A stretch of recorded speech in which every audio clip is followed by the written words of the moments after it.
Hi అండి, అందరికీ నమస్తే. Welcome to my channel. అందరికీ ముందుగా సంక్రాంతి శుభాకాంక్షలు. ఎప్పటిలాగే నాదొక స్మాల్ రిక్వెస్ట్ అండి. మీలో ఎవరైనా ఫస్ట్ టైం నా వీడియోస్ ని చూస్తూ ఉంటే ప్లీజ్ లైక్ చేసి, షేర్ చేసి, సబ్స్క్రైబ్ చేసుకుని సపోర్ట్ చేయండి. అలాగే పక్కనున్న బెల్ ఐకాన్ ని కూడా క్లిక్ చేసేయండి. దాని వలన నేను ఏదైనా కొత్త వీడియో పెడితే మీకు నోటిఫికేషన్స్ ద్వారా వస్తాయి. తద్వారా మీరు చూడొచ్చు నా వీడియోస్ ని.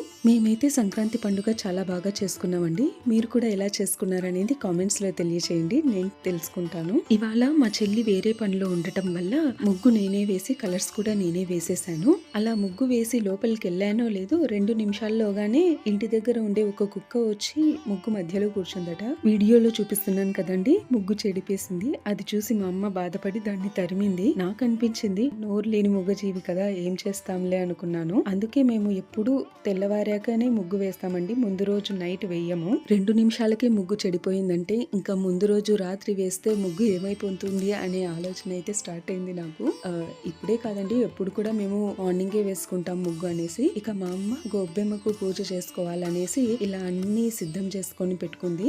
3 గొబ్బెమ్మలను తయారు చేసుకొని వాటి మీద ముగ్గు కర్ర వేసి పసుపు కుంకుమతో అలంకరించుకొని ముగ్గు మధ్యలో పెట్టేసి గొబ్బెమ్మలకు పసుపు కుంకుమ చందనము అక్షింతలు వేసి అలాగని సద్దలు నువ్వులు గోధుమలు రేగుపళ్ళు వేసి పువ్వులు వేసి పూజించుకుంటుంది మా అమ్మ ఇక్కడ. అండ్ మేము గొబ్బెమ్మ పూజ అంటే ఇలాగే చేస్తాము. మీ ప్రాంతాలలో ఎలా చేస్తారో అనేది కూడా కామెంట్స్ లో తెలియచేయండి. ఎందుకంటే ఒక్కో ప్లేస్ లో ఒక్కో రకంగా చేస్తుంటారు కదా గొబ్బెమ్మ పూజ. ఇక్కడ మా అమ్మ గొబ్బెమ్మ పూజ చేసేసుకొని అలాగే గడపకు కూడా పసుపు కుంకుమ బొట్లు పెట్టేసి లోపలికి వెళ్ళిపోయింది. ఇక మా నాన్న దేవతలకు దీపారాధన చేసి తాత్కాలిక నైవేద్యంగా టెంకాయ పెట్టేసి పూజ చేసేసాడు. మహా నైవేద్యం కోసం మా అమ్మ అన్నము, ఆకుకూర పప్పు, నిమ్మకాయ పులిహోర, పెసరవేళ్ల పాయసం చేస్తే నేను మిర్చి బజ్జీ, బీరకాయ బజ్జీ, ఆలు బజ్జీ చేశాను. భగవంతుడికి నైవేద్యం పెట్టేశాము.